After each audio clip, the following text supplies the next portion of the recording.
Again, this is a special sermon on the mission of Grace Lutheran and the state of it. So it's probably technically not a sermon, but at the end of all time, after Jesus had completed his work of dying and rising for us, and before he goes back to heaven, the last thing he says, his last words are pretty important, The last thing he says, these are our marching orders, He says, go, make Christians by baptizing and by teaching them. Elsewhere, we have in Luke's Gospel, Jesus saying, but you will receive power when the Holy Spirit comes upon you. And you'll be my witnesses here in Jerusalem, but also in Judea and Samaria, and to the ends of the earth. Right? Those are our marching orders. That's what the church is called to do. Make Jesus known. We can do lots of good works, right? And we do. Did you know that the Lutheran social services, when you put all Lutheran social services together, if you could put them together on one large umbrella, we're bigger than Catholic Charities, and that's a big player. I mean, we do a lot of good stuff, all right? And churches do a lot of stuff, all right? A lot of activities. Our calendars can be quite full, but the most important thing is that we as a church, and I think as individuals, make Jesus known. Okay? That's our marching orders, okay?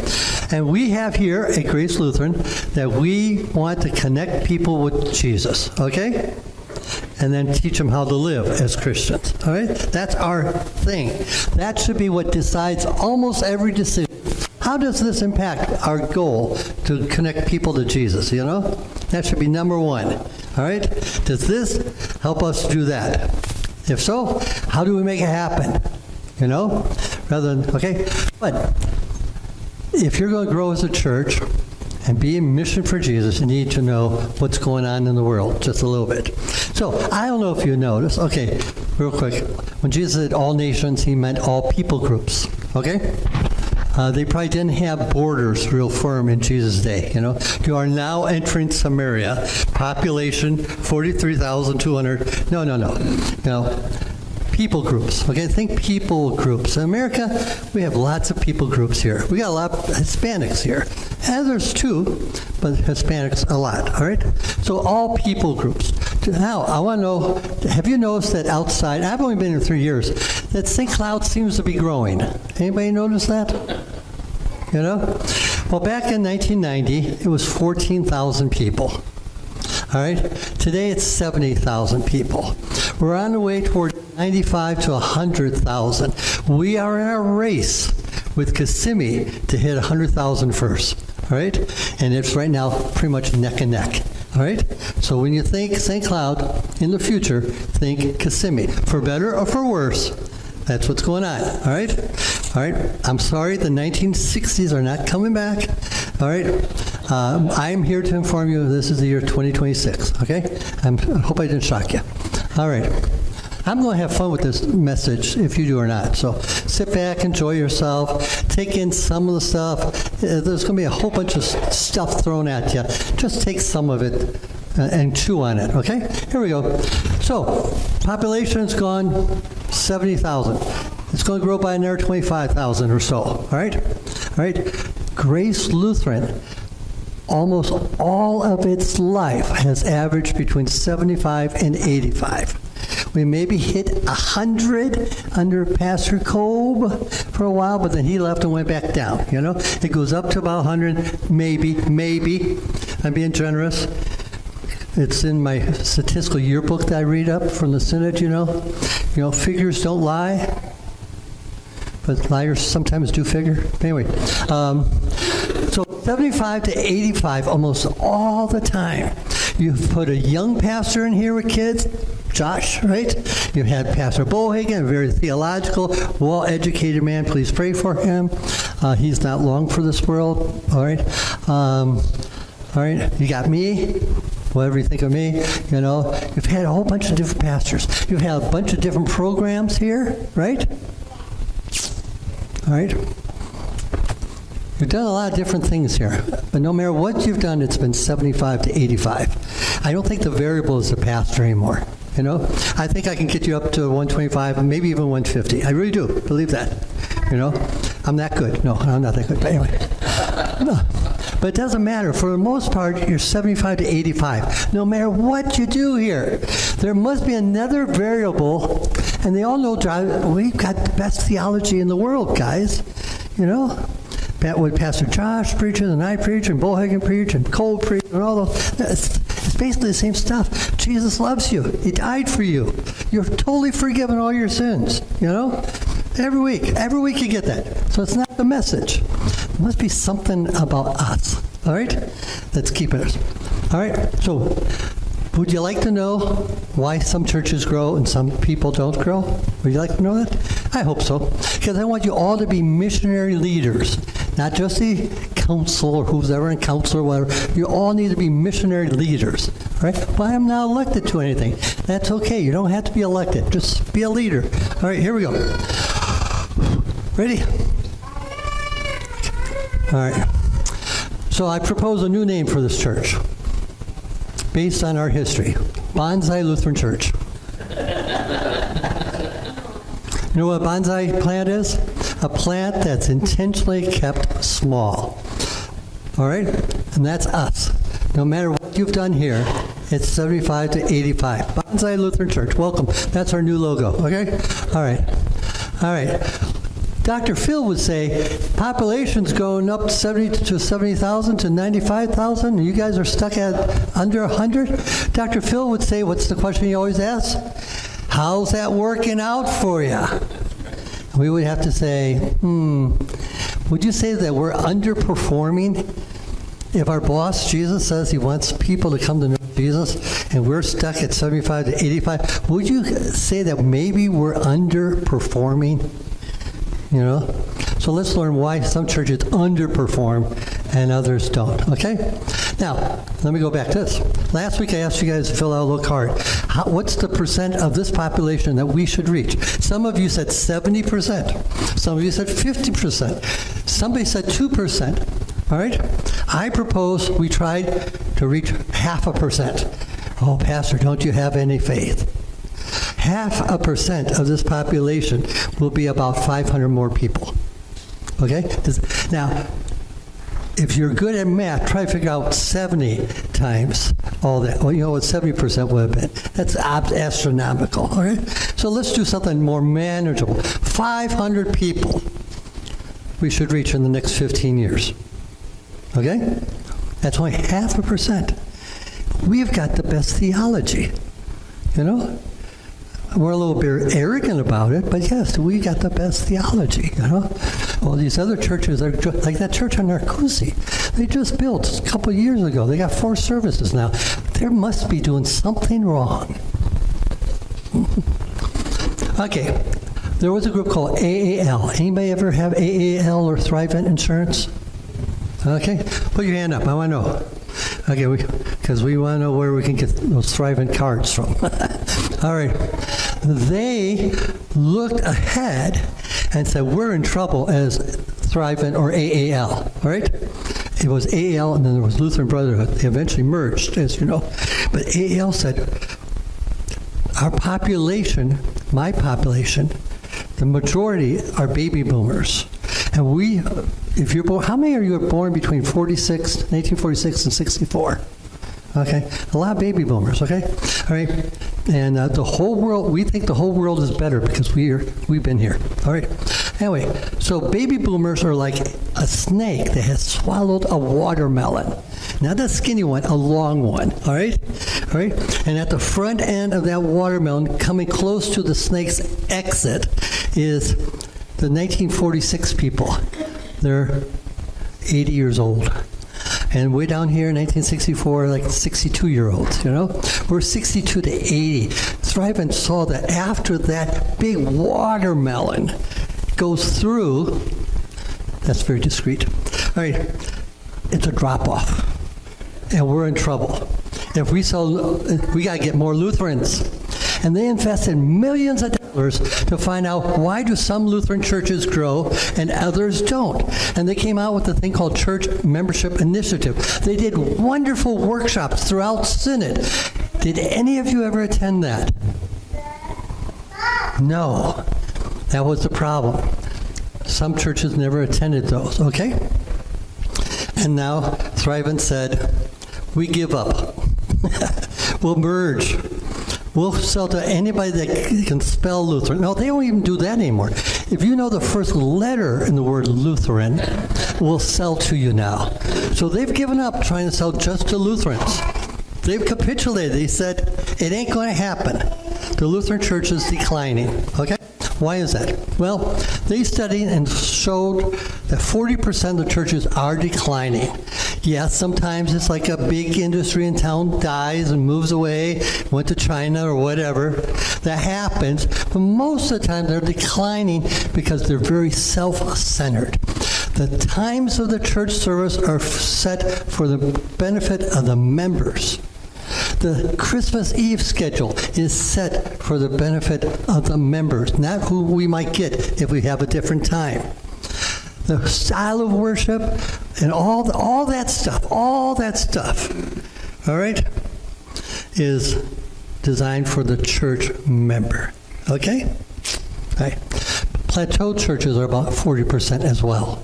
Those are churches that maybe have the pastor who wants to see the church grow, but the people don't. Maybe the people want the church to grow, but the pastor doesn't want any more shut-ins and hospital visits and all these other things he's got to do. So he's not really pushing it. You know what I'm saying? Maybe they all want to grow, but the first thing cut when there's a little bit of a shortfall in the budget is the outreach budget. Makes no sense, does it? All right. They do a lot of unintentional stuff. We'll talk a little bit about that. 20% of the Missouri Synod churches and ELCA and Wisconsin Synod, it was a joint study, are growing. They are the ones who said, yes, we exist for us, but also others out there. And so they think, what will this decision that we're going to decide mean for the others? How do we decide what's a good schedule for Christmas Eve for the sake of others that might come on Christmas Eve? What times are good on the weekend for church, not just for the members? Okay, hear me? That means 80% of the Missouri Synod is stuck or declining. Pretty sad, right? All right. All right, now let's go through.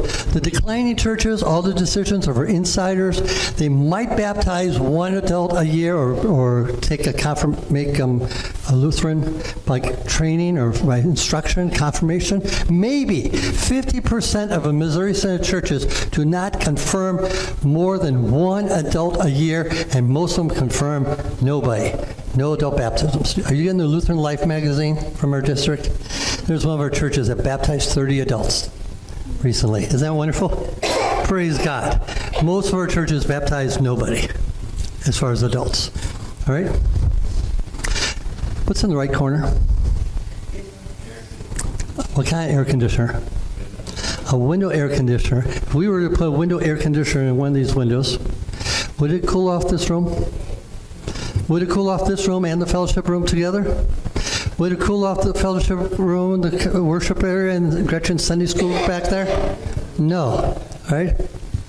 Some of those churches do have an evangelism committee, but evangelism is just what that one committee does, and it doesn't permeate the rest of the church. Okay, hear me? All right, so that's the declining churches, all right?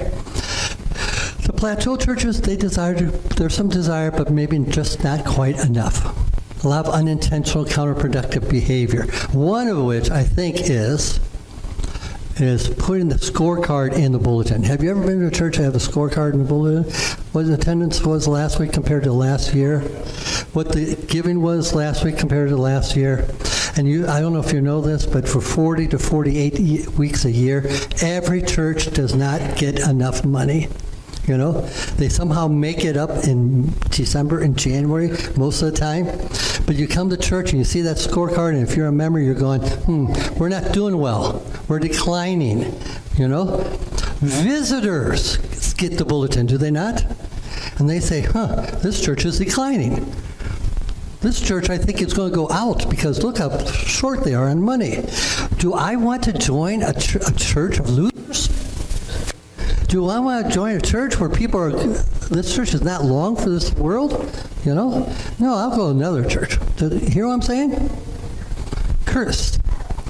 Tell that news, but not necessarily in the bulletin. They are permission withholding churches. All right? They should be, as long as somebody wants to do something to reach people for Jesus, we should try to see if we might be able to do that. Have any of you been to Sip and Dip Donuts? I got some good stories today. All right, aren't they those good? I would like to tell John McMiller what we lack is we don't get cronuts. You ever had those cronuts? Cronuts? Is that what it's called, John? Yeah. We would grow by leaps and bounds if John would buy a dozen of those. You know, all of St. Cloud, all 71,000 people are waiting to find a church that has cronuts, you know. I like the cronuts. Those are good. That's my recommendation, all right? All right?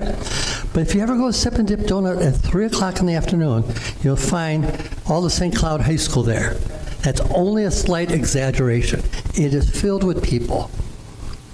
Maybe you've got church growth eyes. You know, eyes that say, oh, look at all those teenagers, you know. I wonder how many of them know Jesus, you know. Oh, I have a burden for these teenagers that may not know Jesus, you know. All right. And maybe they came from another church where they did servant evangelism. Servant evangelism is just an idea, okay? And they come to Peter or to me, right? They come to Pastor or Peter and say, hey, Pastor, I have this idea of using servant evangelism where I would just sit once a week or once a month and offer to pay the first donut every kid orders is free, and I'll pay for it. I'll get a Thrivent card. Or Peter will say, try getting a Thrivent card. Raise your hand if you're a Thrivent member, right? Or I'll do it myself. And I'll just sit there and I'll make sure that I'll talk to Mary. Mary's the Vietnamese lady who owns Sip and Dip, okay? Maybe she'll strike me a deal, okay? And then the first donut is free, okay? And then when they pay their donut, the guy says, no, this donut's for free. Oh, really? You're giving out donuts? No, that guy's paying for it. They come over and say thank you. Maybe they start talking to you. Maybe you give them a little card. In fact, you go to Peter and say, hey, how can I go about getting a little card made? And Peter goes, Yen, over here. She's our master at outreach. She's our master at, what's your degree again? What's marketing. She's got a degree in marketing, you know? All right? Yen will help design something, and we'll tell the Yen, or we'll suggest to Yen, we don't take it to the committee, because the committee would put the whole calendar on that little card, right, with all the initials, MMC, like everybody in the world knows what MMC stands for, right? No, it will just say something like, do not forget that God loves you because of Jesus. Turn it over at Grace Lutheran Church, 11:30. It's 8:30 and 11, okay? Or whatever times are. You know what I'm saying? Not anything beyond that. And they're just an act of kindness given to those teenagers that might open up a conversation. That's servant evangelism. That's where the evangelism committee tries to empower your idea and get it out there. You hear what I'm saying? But now there's another way some churches do it, and they're permission withholding churches. The council has heard this, but it's a great story. There was a lady that came to a church. It could have been a Lutheran church. It sounds like a Lutheran church as I tell this story, but I don't know if she was Lutheran or not. But she came up to the pastor and said, Pastor, I've been coming here for about 6 months now, and I really like it here, you know. You baptized me or you confirmed me or whatever, you know. I really like it here. I don't know, Pastor, do you know that I teach aerobics, you know? I would love to do an aerobics class for the women in the church, you know, so that they could invite their friends. And the pastor said, oh, I kind of like that idea, you know? And I like that idea. But let me run it by council, you know? You know? So he brings it to council that there's a woman that wants to do aerobics class for our women church to invite their friends, you know? And they talk about it for about 45 minutes about whether or not we have insurance if we let an outside group in. You know, they talk for 45 minutes, you know, 9 people. You know, that's like 7 people hours talking about whether or not we have insurance. Finally, we give it to the trustee to go look it up. He comes back next month and says, yes, we can do it, you know. All right. Does she need anything? Well, she would like a little space for her boombox. This is a little old story. and enough room for some CDs. Oh, let's talk to the ladies' aid that controls the kitchen, all right? So they meet and get the ladies to say yes.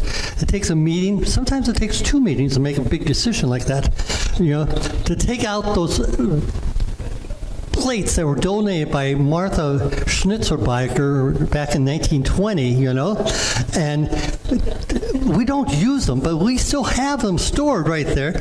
Maybe after 2 meetings we decide there might be just enough space that we could yield a little bit, to this lady. So that comes back to the council, and the pastor hears from the council reports that we have insurance that covers it, we have the ladies' aid that will give a little space, and then somebody has to ask the question, what kind of music is she going to use? And, well, pastor says, I think she's going to use that contemporary stuff, that stuff that's on K-Love or channel 93.3, whatever. Oh, pastor, some of that music's not very theologically correct. So they talk about that for 45 minutes. I like this song. I don't like that song. Well, don't you love Lauren Daigle? And then, all that stuff. 45 minutes times 9 people, okay? Finally said, I know what we do. Pastor, why don't we give it to the Board of Elders to go through her list of songs and analyze the theology of each song. And that takes 2 or 3 elders meetings, all right? Finally, going fast forward, months later, at a council meeting, somebody says to the pastor, Pastor, whatever happened to that gal, that's slang, I'm sorry, all right, that was going to do that jumping thing, that dancing thing. Pastor's going, what? Oh, the aerobics class. Oh, yeah, I don't know, she hasn't been coming, Yes. So somebody says, Pastor, she's joined the Methodist Church. She's got 2 aerobics classes going on over there, and she's going to start a 3rd next week. And she's got a lot of people coming from the community. And somebody on the council says, it's a good thing we didn't act on that idea, because obviously she's just not committed to us. A permission withholding church. That's what that is. All right. NIH, not invented here. If I didn't invent it, we're not going to do it. All right. The growing churches, they plan for growth, pray for growth, expect growth, talk about growth. Every report, ideally should do something related to the mission of the church. Okay? Yes, you maybe had all the dishes you needed and all the quiches you needed and all the chairs you needed for the potluck, And everybody had a good time, And wasn't that isn't it great? I think Martha Schmidt makes the best apple pie, And we talk about that for about 20 minutes. Who used to make a good apple pie was Olga Schnitzerreiter, And, being a new pastor, I don't know who Olga is, so I look it up. Is this a shut-in I don't know about, and I'm not doing my job? No, I'm never going to have an apple pie by Olga because she's no longer with us. She's moved on. Oh, she went back north? No, she died 22 years ago. All right. What we should have said is, hey, we had a great time, but we noticed some of the new members did come to this potluck. We noticed people making new friendships in this together, and maybe it's anecdotal, okay? But I do really remember my first Easter here. Some of you know the story. There was a family with 3 teenagers, young teenagers, probably middle schoolers, that were here for the Easter breakfast, and they sat in the back corner all by themselves the whole hour. And I don't care how many good dishes you have. That event, to me, from a mission viewpoint, was a failure. How can you talk like that, Pastor? We always have an Easter breakfast, But that family wasn't greeted. You realize that most people that do come to a church are looking for friends? Yeah, they're looking for fine oratory. And God bless them, they got it. But they're looking for friends. And we blew it. We need to fix it, or we need to say that meal, that thing, is a sacred cow. All right? You want to know something? big growing churches, not even small growing churches, they don't believe in sacred cows. They have an adage, sacred cows make gourmet burgers. That means we scrap it. Right? If we can't fix it, we scrap it. If it's not helping the cause of making Jesus known, we question it. All right? These churches tend to give 10% to local outreach. Every decision is not what does it mean for the budget, but will help us reach more people for Jesus. Who speaks up for the unchurched person in the community? That should be us, but we often don't.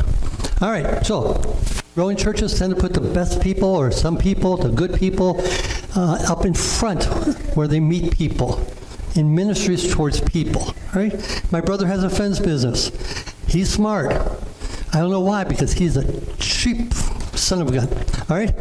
All right? But he knows he needs to have several salesmen and some office help, you know? He knows companies have gone under because they had one salesman, but they had one office person receiving the money, one person paying the bills, and then obviously you've got two people working in the office. You need an office manager. So they got three people in the office, plus a janitor. No, he's smart enough to know, I got to put my best people out there selling. Does that make sense? Non-growing churches put their best people in the institutional positions when they should be pushing them forward. Right? They're more permission giving. The staff leads, and that includes the chair people, and the members like you who minister. Look up Ephesians 4:11. And they count yes votes. Yes votes. It's not necessarily what the council votes, not necessarily what the voters vote. Yes votes are money votes. If we had really talked more about that roof that we put up, right? I don't know if that vote would have totally passed, because, you know, that's a lot of money that could go elsewhere, right? Well, but we did enough of a vote that we got the permission to go out and get yes votes. A yes votes cost $1 a piece, you know? And we raised over 70 yes votes for that roof. And doesn't that roof look good? And it's been painted now. Now, I don't know of anyone that's waiting in St. Cloud to join a church with a steel roof. It's not going to bring anybody to church. And nice church building with a nice paint job. I don't know if anybody's been waiting for us to paint before they would come here. But I do know if they come here and we don't have a good roof, and we do look like we're ready to go out of business, they're not going to want to stay. You hear what I'm saying? It means a lot that we have a good roof now. A nice looking building. It's not going to make us grow, but other than we'll probably keep some people that do come. Does that make sense? All right. All right. I feel the same way about all those ceiling tiles that we replaced. All right. Now this is one of my favorite ways of looking at churches. Look at that. What's that? How many of you own a cat? How many of you own a cat? Raise your hand. Anybody own a cat? Okay, put down your hands. Those people just lied to us. Nobody owns a cat. Nobody owns a cat. The cat owns you. Small churches of 50 or 100. Now, I'm talking in such a way that if you're one of our seasonal visitors, or if you're visiting from another church, go back and figure out, this is exactly why my church grows or isn't growing. All right? Churches under 50 is considered a cat. All right? They're independent. The best the pastor can do is chaplain. You can't teach them much, right? You don't train a cat for the most part, right? Okay, and the pastor goes away for 2 weeks on vacation. He comes back, and the cat is meow. I was in the hospital, Pastor. Why didn't you visit me? Well, I was up in Minnesota visiting friends. Meow. Why didn't you feed me? You should visit me anyway, you know? They don't care. They don't care. Just feed me, feed me, feed me. 50% of our churches are like that. Declining. All right?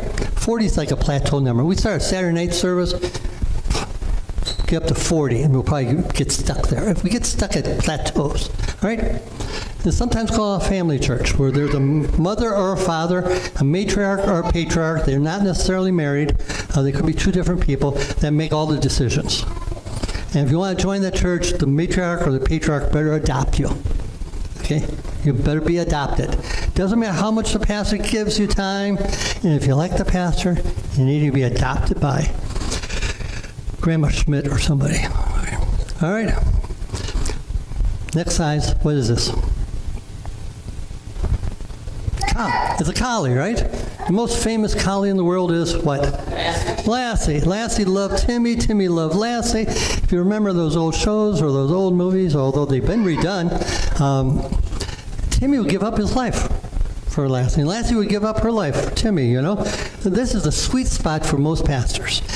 We love you. You tend to love us back, you know. It's called a pastoral-sized church. A pastor does a lot of the directing, a lot of the ministries, you know. This church tends to plateau at 75. Does that number ring a bell? All right. Sometimes they get past that and get to 125, then they plateau. All right. You know, when I love bragging about how well we're doing. You know, we've gone from 30 on Sunday to 85 or so, right? All right? I love bragging about how we're doing, you know. But the first question that almost every pastor in the circuit, and in the other circuit especially when we get together, says, Pastor John, how are they treating you in St. Cloud? There must be a story behind that, you know. You know, they're not saying, how's it going in St. Cloud? Is attendance growing? How are they treating you? So either they know something I don't know, or there's another shoe that's going to drop one of these days, okay? All right. So a very pastoral-centered church with relationships, a little bit of organization, but not a lot of organization, all right? 150 to 350 is garden, lots of programs. Pastor has to step down now and teach the elders how to take care of people. He doesn't do all the Bible teaching now. He has to train up some people to teach the Bible, you know. All right. He teaches people to go in the hospital, make hospital visits. He still makes hospital visits, all right. But now he trains the people to do ministry. That's Ephesians 4:11. We've never been there. This is where the pastor needs some committees to help support what's going on. Breaking 200 takes a lot of effort. All right, let's go on. Life cycle of church. You know, churches don't live forever, except in heaven, all right?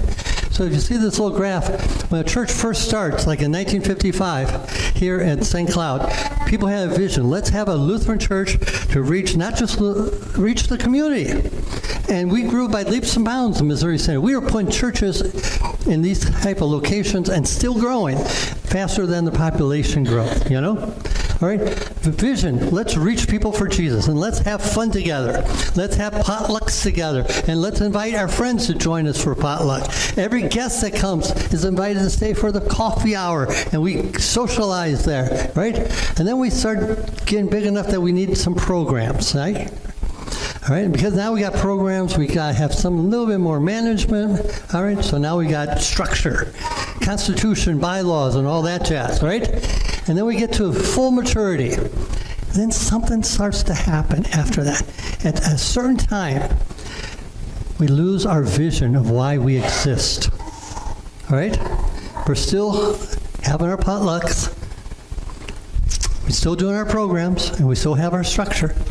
But eventually some people get disgruntled. We're not doing the things we were created to do, right? So they begin to leave. The relationships, people start to leave. But there's still some programs. Somebody fills in. But finally we keep losing more people. Even the programs disappear. But we still have structure. We still have structure. And it's only until we can't find somebody to be the vice president or the recording secretary, we say, we got a problem. We got to close. And the district comes in and says, well, this is what we can do for you. You know, bring everything to a nice close. That's the life cycle of churches. Okay? I don't know where we're at.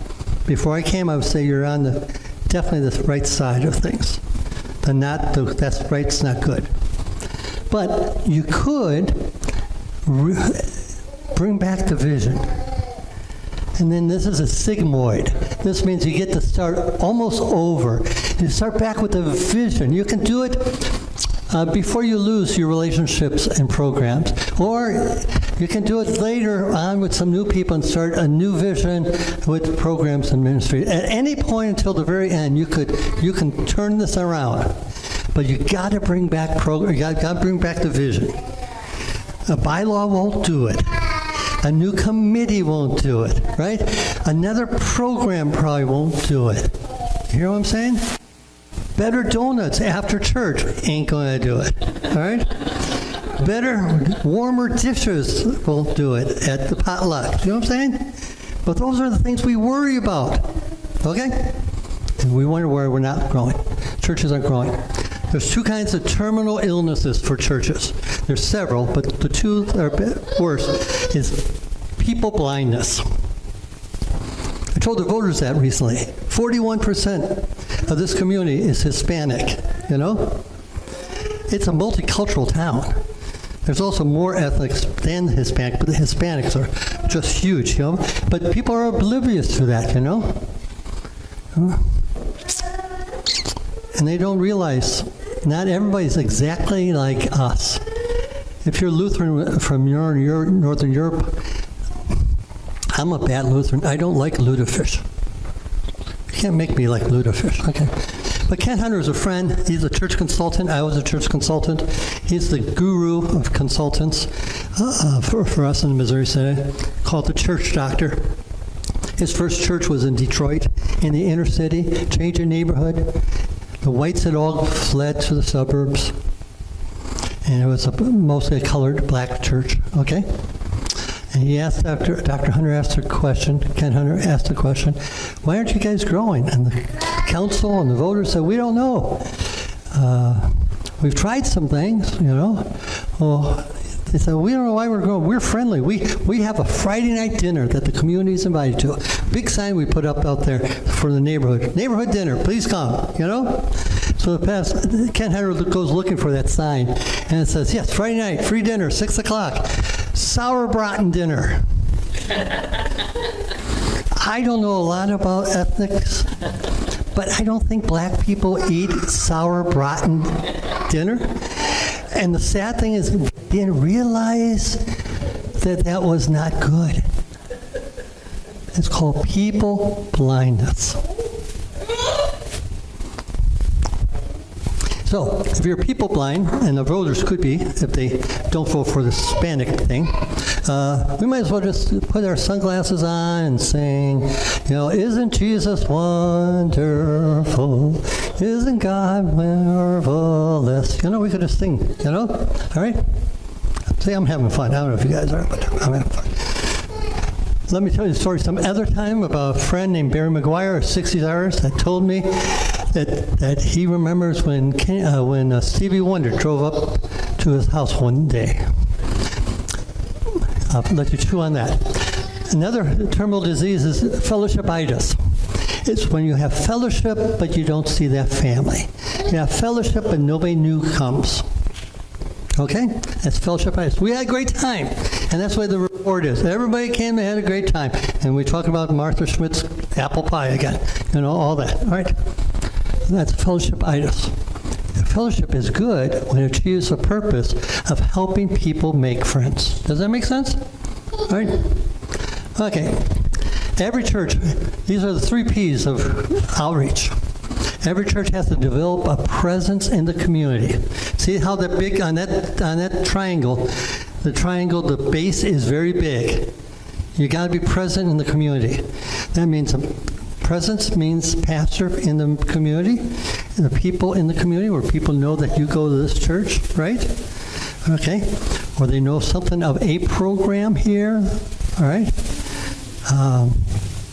Your location, your people, your location, your pastor, your location, your programs. I've met people that know a little bit of grace because they had a niece or nephew that went to our school. All right?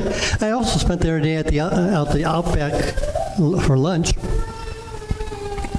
And I was talking to this one couple. They've been here 40 years. And then when the bartender lady called me Pastor John, oh, you're a pastor? Yes, I'm a pastor. Oh, what's church? Grace Lutheran. Oh, where's that? It's in St. Cloud. Where? Oh, we're in St. Cloud. Where in St. Cloud is that? You know? And I go 11th in Louisiana. And the wife didn't know our church. The husband's thinking and says, I think I've driven by your church once. He's been in the community 14 years. and doesn't know we're here. We got a problem, Houston.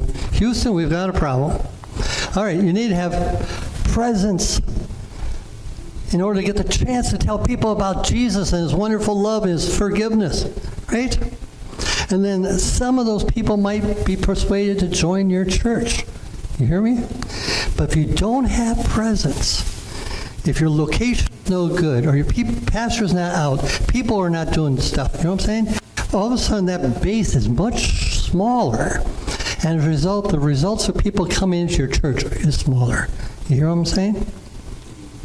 Okay. All right. This is, okay. So I asked you guys last week, what percent of the population should Grace Lutheran, because we got really good theology. We're a little bit arrogant about it, but we got the best theology in the world, you know? We clearly proclaim Jesus, and every other Sunday but this sermon, okay? We got good stuff, friends, you know? We got really good stuff. And so, yeah, I like the fact somebody said we should reach 70% of the town, you know? Someone said 50. Somebody said 2. And then that one got me. 2%. Okay, that's good, you know? Because I would propose for you to consider 0.5%. We're not the only good church in town. There are good churches in town. I have lunch with those guys, you know? You know? One of those guys, one of the members came to my church, and I had said once before about her pastor that he was the second best pastor in St. Cloud. Anyway, so she came to see who the other one might be. Anyway, 0.5% is 500 people. 500 people. That should be the goal for us to reach in 15 years. 500 people. But I won't know everybody, Pastor. You can't know more than 65 people anyway, you know? It's not whether or not you know about somebody, it's whether they get to know Jesus. Does that make sense? All right? And I know Lent is coming up. If you really believe that you don't want your church to grow because you won't know everybody, you need to take that sentiment and, well, one of two things. Get in the car, put it in your back seat, drive out towards Melbourne. Get out of the car and push it into the woods and sing, let it go, let it go, let it go, you know? Or Lent's coming up, give up that sentiment for Lent, all right? It's incongruent with the purpose of the church, all right? All right, now, we got a lot of good things going for us. That's why we've gone from 30 on Sunday to 85, right? We've got some good things going on. Great things are going on, all right? But there's one elephant in the room. One thing that's holding this church back. You can throw a young pastor like Josh with kids in here, and you're still 85. Pastor Bohagen, pray for him. This was his last Christmas with us, okay? Great theological man, a sharp mind, right? Great pastor, right? All right? You've had all sorts of pastors. So I don't think the next guy's going to solve it, you know? There must be something else. I don't think another potluck's going to solve it. Another bylaw is going to change things around here. What's the one thing that's really holding us back? It's our location. It's our location. Would you put Publix here? Publix is serious about getting customers. They wouldn't put a church. They wouldn't put a location here. Would McDonald's go in right on this block? No. They find a visible spot, right? You know. I'm not saying that's going to cure everything, but let's face it. We don't get a chance with giving Jesus to people if they don't get to know us or see us or come to us. You hear what I'm saying? So that's a big problem for us. Location, big problem. And first of all, I want to say we built this building, what, 1955-ish? All right. I want to thank those people who did build this church, that started this church. All right, Dr. Cooper and whoever else was involved. You know. In fact, if you're from the 1955 building committee, would you please stand so we can honor you? Would you please stand? JP, are they up there with you, maybe? Where are they? They're gone, aren't they? They're dead, right? Most churches act as if the building committee of yesteryear still runs the church. They're gone, people. You're free to make your own decision. You're free to plan your own future. And I think getting to the location question is critical. Now, I'm coming to a close. So here's 4 possibles. I'm a church consultant, or was, in Ohio. I've worked with churches. I like those middle churches. I don't like those churches declining, because you can give them all the great advice in the world and coach them in all the way. They ain't going to change, okay? They're one funeral away from growth, though. No. I didn't say that. I'm sorry. All right, number 1, fully develop this site. We have 2.5 acres. Fully develop this site. Go big. You got all this land. You've had this land since 1955. Are you ever going to use it? Use this land, develop it. Develop something here so big, so much of a community need, and maybe play off of it and get people. You hear what I'm saying? Maybe it's an adult daycare. Maybe it's a school. Maybe it's a nursing home. Maybe it's something else. When I came here and saw that field, John, I said we should have Upward Bound Soccer. It's a Christian soccer club, where the guys and women get out, and they do soccer, and then they have a little devotion, they share their faith with the kids, But I just didn't see you and me running up and down the field out there, So I haven't pushed that idea, okay? Another reason is sometimes people say at church, oh, that's a good idea, Pastor, go ahead and do it. I don't want to do that. I don't want to do it. I want to see it done maybe, but I don't want to do it. Does that make sense? Develop this site fully. I'm a little bit skeptical that we can get to 500, no matter what we do on this site. But you won't know until you crunch the numbers and plan it. And Synod has help to analyze our site for growth. Okay? When I was in Boston, we had a full preschool, 24 kids, Monday, Wednesday, Friday, and 24 Tuesday, Thursday. That was the most we could get. All right? And the thing that galled me is by February 1st, we were full for the fall. And so in March and April and May and June and July, I answered the telephone of somebody that moved into the community. I was looking for a preschool. Somebody that moves into the community, to me, is a hot project. Does that make sense? And I had to say, I'm sorry, we're full. And the reason we're full is because somebody on the school board said, well, if we go in the afternoon, we're going to have to pay the director health care. Health care is expensive. It is. And so we never did it for about 3 years. Finally, one year I go, she wasn't there. She missed the meeting. So I just asked the question, has anybody crunched the numbers?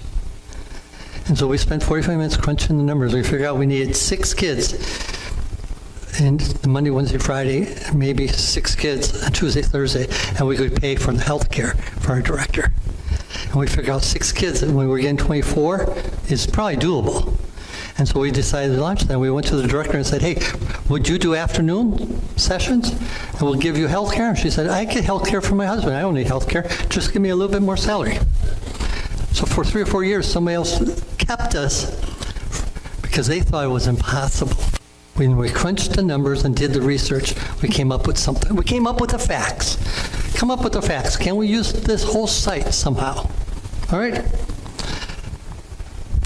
We can start to work anywhere. A couple of us want to do a Bible study someday down in what's the next town over there going west? I have a mental freeze. Going towards Melbourne. Harmony. Thank you. Somebody said we should do a Bible study in Harmony. And someday we could do that. We could do that anytime. Anybody wants to join me and get a Bible study started, let's do it, And maybe that will grow into a church someday. We could purposely create that we're going to do work somewhere else. Or into Kindred, There are multiple church sites out there. We mentioned, I was talking to the Millers here today, and I was telling that in Indiana, I have a pastor friend who's one of the pastors of one of the 4 locations of one church called Cornerstone in Indianapolis. 4 churches. When I went up to St. Cloud, Minnesota, actually St. Paul, Minnesota, for my daughter's graduation, I asked Dr. Meyer, hey, is there any good Lutheran churches I should visit up there? He said, you should go to such and such church. Okay. Well, where are you going to be, though? Where are you going to be staying? I said, well, because of my wife, we're going to be staying by the Mall of America. And he said, oh, you're over there closer to such and such church. It's one of 3 campuses. Go to that campus. One church, 3 campuses. That's out there in the Missouri Synod, and that's part of the 20% that's growing. But that's not the only way to do it, okay? All right? We can get something started somewhere else. Another thing to do, sell the 2.5 acres and everything and move to a new site that's on Main Road. That's a big ask. But we got this for you. You don't have a plaque on every cotton-picking thing in this building in memory of grandfather or father. You know what I'm saying? Moving can be tough when your whole family's been there all their life, you know? You can do it. 15% of churches that build, that relocate, are successful. Do you know that Walmart moved from the tractor store area across the street years ago? So, no, Walmart moves. They're serious. Another thing, nothing else, this is the 4th option. This is the fallback option. This is the option that many of you would just like to do because you don't have to do anything. Just write it out with Pastor. You know, he's going to turn 70 next month. You know that? You know, I'm not eternal except for eternal life in heaven, right? I'll be here for a while. I like being here, you know? And as long as when they ask me how they treating you, I can say they're doing pretty good, you know? I'll be here, you know? But if you don't like me, just pray that God takes me to heaven someday. So, all right? But you just write it out, and they'll throw another pastor, and we'll be 75 to 85. But last thing I got to tell you, though, this is important. The pastor shortage is critical. My class was 160 people. They're graduating by 35 today, the same year. That's a big shortage, all right? Number of baby boomer pastors are retiring, all right? Right? We're between 64 and 80. In 10 years, we're going to be 74 to 90. You can say, well, if we can't get a full-time pastor, we'll get a retired guy. I don't think there's going to be enough retired pastors around. When I was in Ohio, I was first vice president. That means I was a heartbeat from being the district president, all right? And you saved me from being a bureaucrat. You know, thank you. Thank you for the call to this church. I'm glad I'm here, all right? But already back then in Ohio, we were saying churches need to be about 130 if they're going to be able to financially afford a pastor. You want? I keep telling you, you should talk to Tony Hunt about putting your church in your will. That's why, so that there's money down the road. So maybe you can get a pastor, but it might not even be necessary. We might have a nice nest egg someday, and it won't matter. We have one pastor. We have 4 churches that we could put this pastor. Where do we put them? Do we put them in the underperforming Grace Lutheran Church, or a church of 200? Where should we put them? We are going to close 1,000 churches in the Missouri Synod over the next 15 years. Okay? Some of them will merge with another church, you know. So you can get districts to come in now and help you decide what to do with the land, or where to buy good land for a building, or whatever. Or you wait 15 years and the district will come and say, well, here's your options, guys. We'll let you share a pastor with the Melbourne church. Or you become a satellite church of Prince of Peace Church up north of the airport. We have some options for you, but we're not going to put a full-time pastor in, and we're going to have a hard time finding a retired guy. So the future is in your hands, all right? Did I give you enough to chew on? I believe the Lord of the church wants this church to grow and is pleased that we've grown over the last 3 years together, you know? The best years of our life could be right in the future, right around the corner. But we have to go forward, okay? Think big, think big. Does that make sense? Our Lord is big. Okay, so let's sing about our task is to tell the good news. We rise to sing the hymn.